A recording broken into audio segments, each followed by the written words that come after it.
Captain Sarah Mitchell had seen 3 tours of duty in Iraq, but nothing prepared her for the assignment that would change everything. The 2 8-year-old Army medic from small-town Ohio had volunteered for one final mission before her scheduled return home to her husband and 2 young children. The morning of November 15, 2004, started like any other in the war-torn city of Fallujah. The sun rose over concrete barriers and razor wire, casting long shadows across the compound where Sarah's medical unit prepared for what seemed like a routine supply run to forward operating Base Liberty. Intelligence reports suggested the route was relatively secure, with minimal insurgent activity in the past week. Sarah checked her medical supplies one final time, ensuring her field kit contained everything needed for emergency treatment. Her fellow soldiers joked nervously about the mission, a common way to deal with the constant tension that came with operating in one of Iraq's most dangerous cities. Private Johnson, barely 20 years old, complained about the heat already building despite the early hour. Sergeant Rodriguez, a veteran of 2 previous deployments, reminded everyone to stay alert and follow protocol.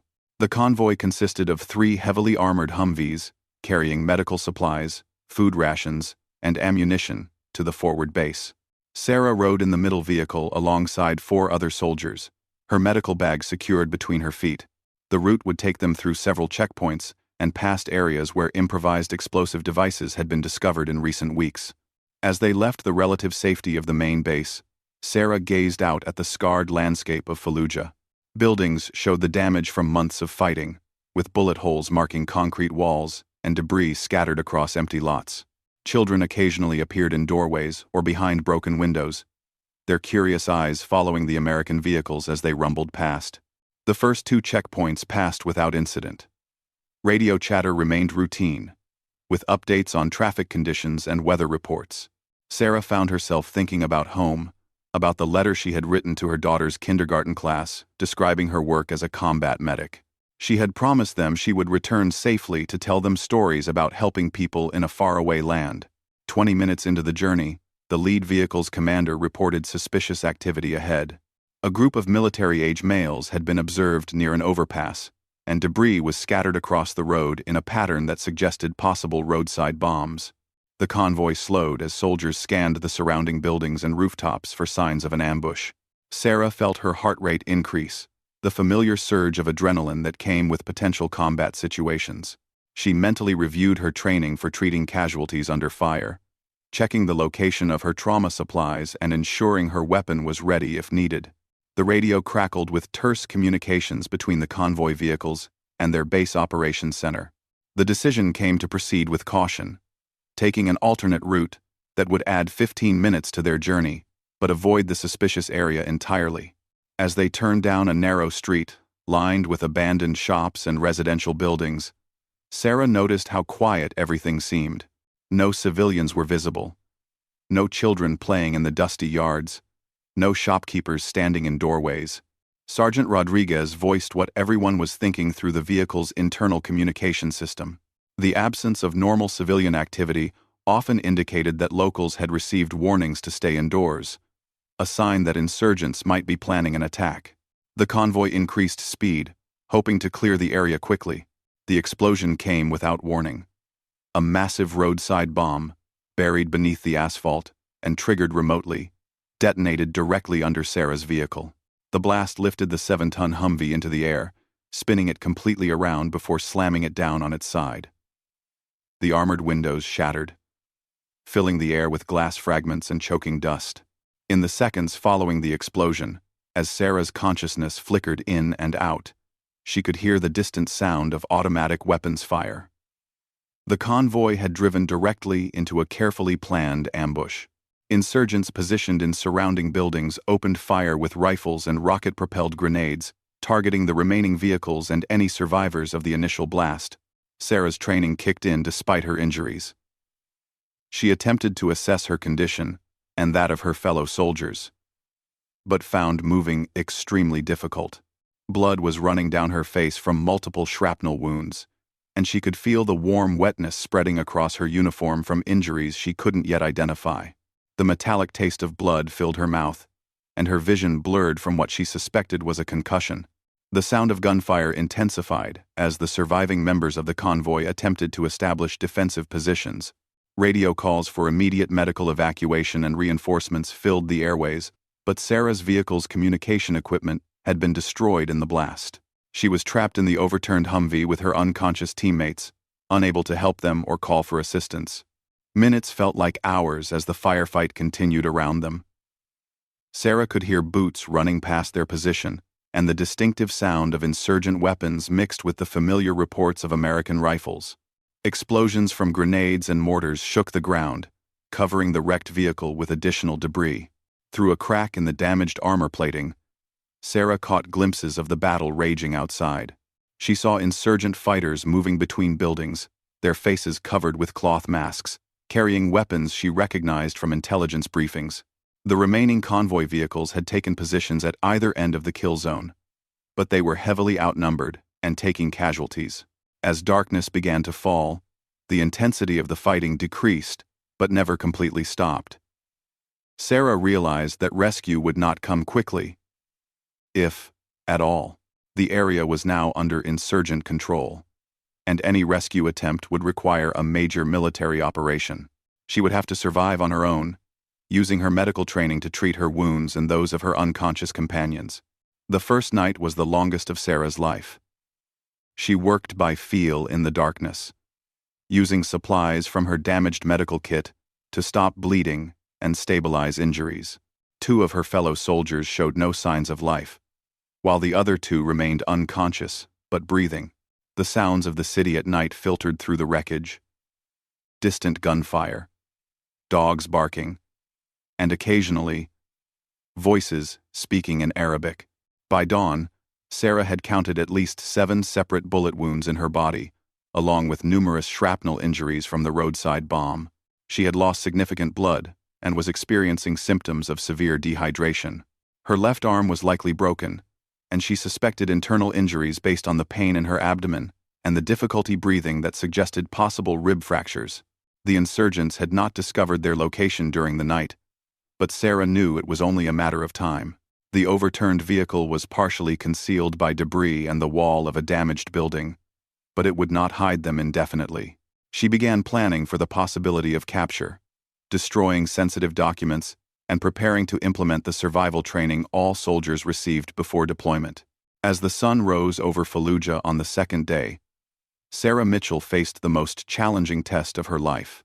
Alone, severely wounded, and trapped behind enemy lines, she would need every ounce of her medical knowledge, military training, and personal determination to survive what was to come. The second day brought new challenges that tested every survival skill Sarah had learned during her military career. As morning light filtered through the twisted metal of the destroyed Humvee, she could hear voices approaching their position. Arabic speakers were conducting what appeared to be a systematic search of the area, checking buildings and debris for survivors or valuable equipment. Sarah forced herself to remain completely still, despite the excruciating pain from her multiple gunshot wounds. She had used strips of cloth from her uniform to create pressure bandages, but several wounds continued to seep blood. Her medical training told her she was experiencing early stages of shock, with symptoms including rapid heartbeat, shallow breathing, and periods of confusion. The voices grew closer, accompanied by the sound of debris being moved and metal being struck with tools. Sarah realized the insurgents were not just looking for survivors but were also searching for weapons, ammunition, and communication equipment. The destroyed convoy represented a significant prize, and they would be thorough in their examination of each vehicle. Through a gap in the wreckage, Sarah watched as armed figures approached the overturned Humvee. She held her breath as they examined the exterior damage, noting the effectiveness of their roadside bomb and discussing the possibility of survivors in rapid Arabic.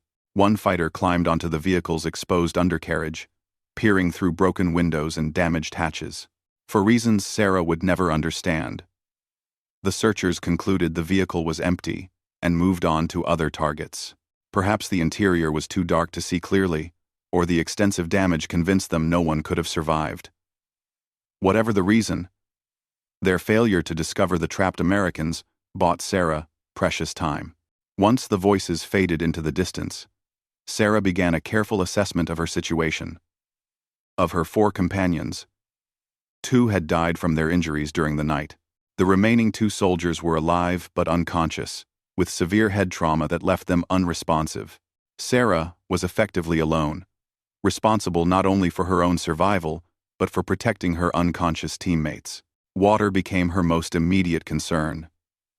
The vehicle's emergency water supply had been contaminated by hydraulic fluid and debris, leaving Sarah with only the small amount in her personal canteen.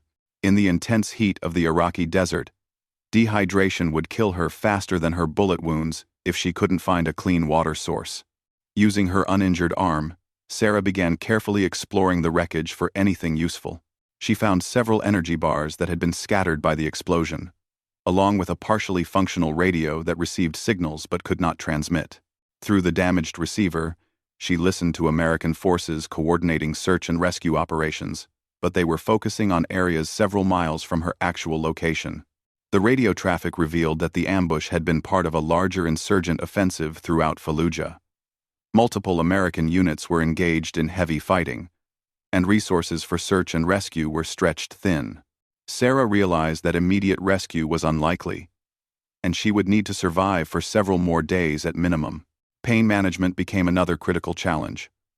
Her medical supplies included limited pain medication, but she needed to remain alert and functional. Sarah made the difficult decision to use minimal painkillers, saving the stronger medications for potential emergency surgery if her condition deteriorated further. The constant pain from her injuries was overwhelming, but it also helped keep her conscious and focused. As the day progressed, Sarah observed increased insurgent activity in the surrounding area. Fighters moved through the neighborhood in small groups, establishing defensive positions and preparing for what appeared to be an extended battle with approaching American forces. She could hear the distant sound of helicopters and artillery, indicating that her fellow soldiers were fighting to reach the ambush site. The afternoon brought a new crisis, when one of her unconscious companions began showing signs of severe internal bleeding. Sarah had limited medical supplies and no surgical instruments, but she attempted to stabilize the soldier using field medicine techniques. Working in the cramped, dark interior of the overturned vehicle, with her own injuries limiting her mobility, she fought to save a life under impossible conditions. Despite her efforts, the soldier died as the sun was setting on the second day. Sarah was now alone with one remaining unconscious companion, facing another night in enemy territory. The psychological impact of losing another teammate was almost as devastating as her physical injuries. She began talking to her unconscious companion, partly to maintain her own sanity, and partly hoping that familiar voices might help him regain consciousness. The second night was marked by intense combat, as American forces pushed deeper into the neighborhood. Sarah could hear the distinctive sounds of different weapon systems, from small arms fire to the heavy thump of mortar rounds. Explosions lit up the night sky, and the smell of smoke and cordite filled the air inside the wrecked vehicle. Around midnight, Sarah heard American voices for the first time since the ambush. A patrol had entered the immediate area, moving carefully through the debris-filled streets. She desperately wanted to call out for help, but she could also hear insurgent fighters nearby, and revealing her location might endanger both herself and the rescue patrol. The Americans moved past their position without detecting the hidden Humvee. Sarah listened to their radio communications fade into the distance, knowing she had missed what might be her only chance for immediate rescue. The decision to remain hidden was tactically correct, but emotionally devastating. She spent the rest of the night questioning whether she had made the right choice. Dawn of the third day brought both hope and despair.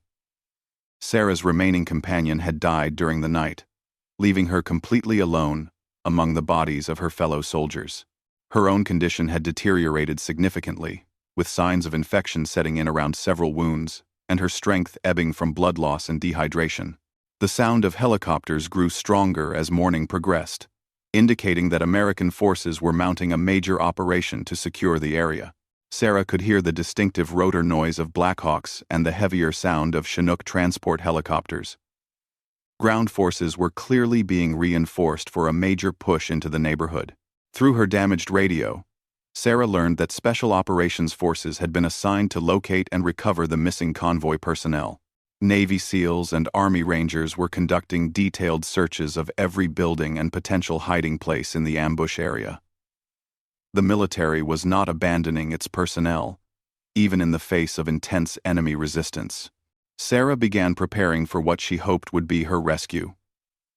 She organized the identification tags of her fallen companions, gathered important intelligence materials that had survived the blast, and attempted to make herself as visible as possible to friendly forces while remaining hidden from insurgents who continued to move through the area. The waiting was the hardest part. Every sound could indicate rescue or capture.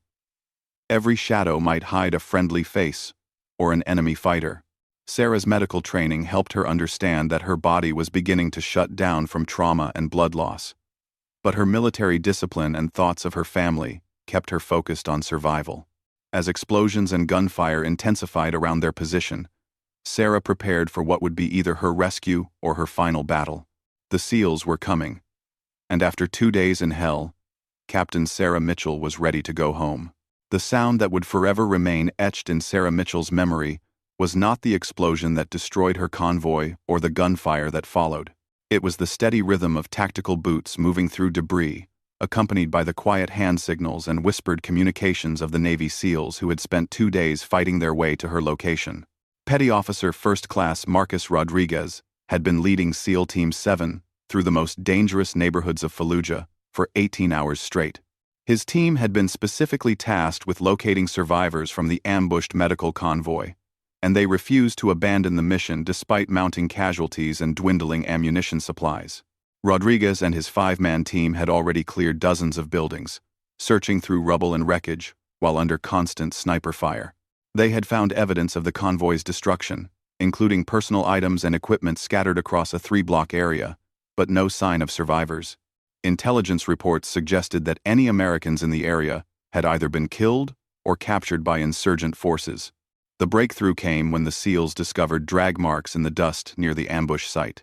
Someone had moved wounded personnel from the initial blast location, either insurgents collecting bodies or survivors seeking shelter. Following the barely visible trail through a maze of damaged buildings and debris piles, the team methodically checked every possible hiding place. Sarah first became aware of the SEALs' approach when she heard a sound that was different from the insurgent fighters who had been moving through the area. These footsteps were deliberate and disciplined, with the measured pace of professional soldiers conducting a tactical advance. Through her damaged radio, she had heard references to Trident operations, the code name for SEAL missions in the sector. The challenge was making contact without alerting nearby insurgents to her location. Sarah had observed enemy fighters establishing positions within 50 meters of the destroyed Humvee, and any noise might trigger a firefight that could get the rescue team killed. She waited until she could clearly identify American voices before attempting to signal her presence. Rodriguez spotted the overturned Humvee partially concealed beneath a collapsed concrete wall.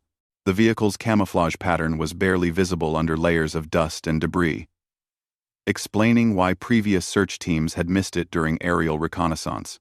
He signaled his team to establish a security perimeter while he investigated the wreckage. The first indication of life came when Rodriguez noticed fresh blood drops leading away from the vehicle. Someone had been moving around the site recently, and the blood loss suggested serious injuries. He called softly in English, identifying himself as American military, and received a weak response from inside the twisted metal. Sarah's voice was barely above a whisper when she confirmed her identity and status. She provided her unit designation, service number, and a brief report on her condition and the fate of her companions. Rodriguez immediately called for medical evacuation while his team prepared to extract her from the wreckage. The rescue presented significant tactical challenges. The overturned Humvee was wedged against a concrete wall, in a position that provided excellent concealment, but made extraction extremely difficult. Sarah was trapped beneath heavy debris and twisted metal, too weak to move on her own, and any attempt to free her would create noise that might attract enemy attention. Sergeant First Class David Chen, the team's medic, squeezed through a gap in the wreckage to assess Sarah's condition. What he found shocked even a combat veteran who had treated casualties throughout 2 deployments in Iraq. Sarah had survived 15 separate gunshot wounds, along with shrapnel injuries, a broken arm, severe dehydration, and early signs of infection. Chen immediately began emergency medical treatment, establishing an intravenous line to address dehydration and administering antibiotics to combat infection. He cleaned and rebandaged the most serious wounds, while explaining to Sarah that extraction would require cutting through portions of the vehicle's armor plating. The SEAL team faced a critical decision. Using cutting torches or explosive charges to free Sarah would create significant noise and light that would almost certainly attract insurgent forces. However, leaving her in place while calling for additional resources might result in her death from blood loss and infection. Rodriguez made the command decision to proceed with immediate extraction, while 2 team members established overwatch positions to guard against enemy approach. The remaining SEALs began carefully cutting through the vehicle's twisted frame. They used small, quiet tools to avoid detection, working in shifts to maintain security while gradually opening access to Sarah's location. The process took nearly 3 hours, during which time insurgent patrols passed within meters of their position on multiple occasions. Sarah remained conscious throughout the extraction, providing intelligence about enemy movements she had observed and helping the SEALs plan their escape route back to friendly lines. The most dangerous moment came when a group of insurgent fighters decided to investigate the wrecked Humvee more thoroughly than their predecessors had. They approached the concealed vehicle with flashlights and tools, apparently planning to salvage equipment or search for intelligence materials that might have been overlooked. Rodriguez made the split-second decision to engage the insurgents before they could discover the rescue operation. The brief firefight lasted less than 30 seconds, but it alerted other enemy forces in the area to the SEALs' presence. Radio chatter in Arabic increased dramatically as insurgent commanders coordinated a response to trap the American Special Operations Team. With Sarah finally freed from the wreckage but still unable to walk, the SEALs faced the challenge of moving through hostile territory while carrying a seriously wounded casualty. Chen had stabilized her condition enough for transport, but she would require immediate surgical intervention to survive the journey back to friendly lines. The extraction became a running battle through the streets of Fallujah. The SEAL team moved through pre-planned routes, using their knowledge of the neighborhood's layout to avoid known enemy strongpoints, while calling for supporting fire from American artillery and helicopter gunships. Sarah drifted in and out of consciousness as the SEALs carried her through the urban warfare zone. She remembered the sound of explosions and automatic weapons fire, the steady reassurance of Rodriguez's voice, telling her they were taking her home, and the incredible physical strength of men who carried her for over 2 miles while fighting for their lives. The helicopter landing zone was a small courtyard that had been secured by Marine forces specifically for the medical evacuation. As the rescue helicopters approached under covering fire from Apache gunships, Sarah realized that dozens of American service members had risked their lives to save hers. The flight to the military hospital at Baghdad took 18 minutes, during which time Navy flight medics worked to stabilize Sarah's condition for surgery. She would later learn that she had technically died twice during the flight, requiring resuscitation procedures that kept her alive until she reached the operating room. Waking up in a hospital bed 3 days later, Sarah discovered that her survival had become national news. The story of the medic who survived 15 bullet wounds and 2 days behind enemy lines had captured public attention, but Sarah was more interested in learning about the SEALs who had saved her life. Rodriguez and his team had successfully completed their mission, but 2 SEALs had been wounded during the extraction firefight. They visited Sarah in the hospital before their own medical evacuation, and she was able to thank them personally for refusing to leave her behind. The bond formed between soldiers in combat transcends ordinary human relationships, and Sarah knew she owed her life to their courage and dedication. Recovery would take months of surgery and rehabilitation, followed by years of physical therapy and counseling to address the psychological trauma of her experience. Sarah eventually returned to civilian life, but she never forgot the lesson learned in Fallujah about the extraordinary lengths to which American service members will go to bring their comrades home. The story of Captain Sarah Mitchell became part of military lore, taught in survival schools and used to illustrate the importance of never giving up hope. But for Sarah, the real story was about the Navy SEALs, who spent 2 days fighting through the most dangerous city in Iraq because they believed one American life was worth any risk. Years later, Sarah would return to military service as a trainer, teaching combat medicine and survival techniques to new generations of soldiers. She always ended her classes with the same message. In the darkest moments, when everything seems lost, remember that your fellow warriors will never stop looking for you. In Fallujah, that promise meant the difference between life and death.